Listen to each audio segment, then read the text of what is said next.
Hello guys! Hello Gemini! Welcome dito sa aking channel. Kapalaran 888 Gemini. Alamin natin ko ng messages, vibration, gabay, energy para sa lahat ng Gemini friends natin na nanonood. Kung bago kayo sa channel ko, please like, share, and subscribe. Pakipress ang notification bell button para kayo ay unang makapanood sa ating mga videos. Okay. First card natin is adversity, guilt, and patience. Okay. Nakikita natin dito sa baraha mo na eto yung mga emosyon na posibleng maramdaman nyo ngayong linggong ito. Unang-una dito is marami sigurong mga challenges, marami kang mga bagay-bagay na hindi maintindihan. Confused ka, and hindi mo alam kung ano yung mga nangyayari sa ngayon. Or pwedeng alam mo, pero medyo hindi ka mapakali, balisa, parang ganun. Yung iba din sa inyo dito is nakakaramdam ng guilt. Okay? May mga guilt feelings kayo na nararamdaman sa linggong ito. Etong patience card na to, sinasabi na eto yung magiging sagot dito sa mga issues, disappointments, guilt feelings, challenges, hindrances sa buhay mo. Kailangan mong tanggapin na everything happens for a reason. Patience. Be patient. And Gemini, isipin mo na everything happens for a reason. Lahat ng nangyayari dito sa mundo ay kagustuhan ng Panginoon. Okay? Okay, tingnan natin kung ano pa ba.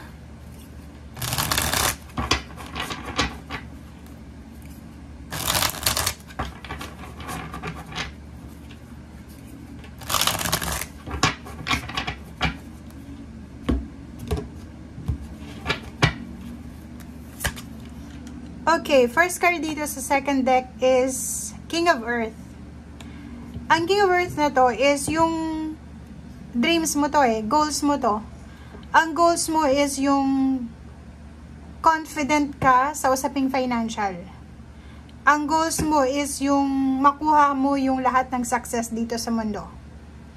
And sa linggong ito, sinasabi ng barahan na posible mong makuha kung ano man ito na ninanais mo.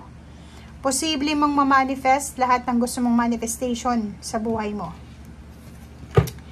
Ten of Fire, ang kailangan mo lang is tanggapin kung ano yung nangyayari sa paligid mo sa ngayon.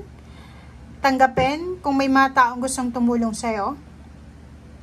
If imbalances yung nakikita mo sa paligid mo, balanse ang kailangan mo. Ang nakikita sa'yo dito, Gemini, meron kang mga stress-related issues, health issues, concerns na kailangan mong bigyan ng focus. And yun din, parang sinasabi ng baraha mo dito na siguro para makaiwas ka sa mga health issues or kung ano man yun na stress-related issues na yan, yun, acceptance, patience ang kailangan natin. Tanggapin natin kung ano yung nangyayari sa buhay natin sa ngayon, tanggapin natin kung ano yung hindi natin makontrol dito sa mundong ibabaw. And Nine of Water, lahat ng wishes mo magkakatotoo yan. Pero kailangan nating trabahuhin, 'di ba? Kailangan nating trabahuhin lahat ng mga wishes natin, lahat ng pangarap natin.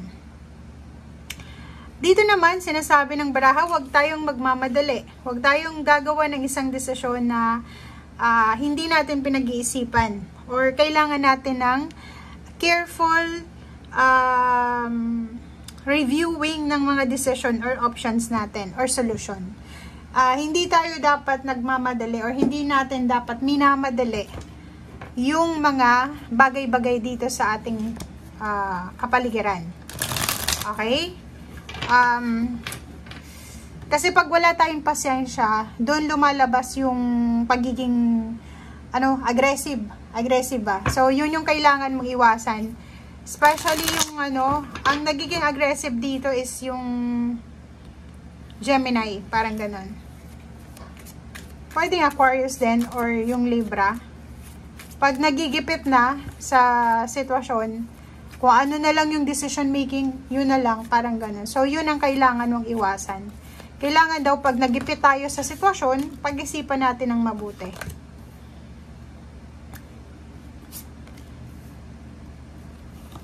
And maghintay tayo. Okay? Diba? Kung makikita mo dito, may the sun, may death card. So, if ever man na ang lahat ng nararanasan mo ngayon ay hindi maganda, stress, health issues, mental issues, emotional issues, or financial issues, sinasabi ng barahan na huwag kang masyadong ma-stress, mag-alala, kasi yun na nga, everything happens for a reason. Tanggapin natin yun, na hindi permanente kung ano yung nararamdaman or nangyayari sa buhay natin sa ngayon. Diba? So, walang permanente dito sa mundo. Okay? So, 5 of Cups, nanghihinayang ka sa effort, nanghihinayang ka sa nawala sa'yo, nanghihinayang ka sa panahon, sa oras, sa pera, sa energy mo. Naku, wag kang manghinayang. Kasi, etong nararanasan mo sa ngayon, like for example, challenges yan, delays, hang-ups, way yan ng Panginoon para mag-slow down ka. Diba? Kasi normally yung mga air signs is masyado silang mabibilis gumawa ng aksyon. Masyado silang nagmamadali. So, ang oras na ito is parang binibigyan ka ng Panginoon ng time para makapag-isip. Binibigyan ka ng time ng Panginoon para magdahan-dahan, para ma-enjoy mo yung life. Yung journey mo dito sa mundong ibabaw. Kasi hindi ka naman dapat nagmamadali. Kasi everything happens for a reason. Right timing, right direction. Diba? So, wag nating madaliin ang bagay-bagay dito. Okay? Page of Wands, sinasabi ng baraha, dito ka mag-focus. Kasi, ang posibleng mangyayari sa'yo is Page of Wands. Diba? Maraming good predictions na sinasabi yung baraha mo. Siguro sa ngayon malungkot ka. Siguro sa ngayon may masakit sa katawan mo. Siguro sa ngayon naiinis ka, disappointed ka, nanghihinayang ka, nagigilty ka. Pero yung future mo, positive. Ang future mo, sobrang saya. If hindi ka mabuntis-buntis, posibleng mabuntis ka in the coming months. If malungkot ka sa ngayon, in coming months, may celebration na magaganap. If hindi ka convinced sa mga nangyayari sa paligid mo, kung darating ba yung success or hindi, sinasabi ng baraha, darating yan sa tamang panahon. Diba? So, wag tayong masyadong mag-focus sa kung ano yung hindi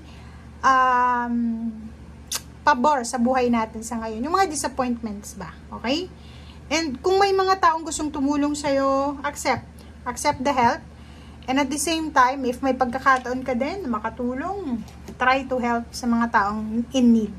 Okay? So, yan guys ang sinasabi ng baraha. Thank you. Bye!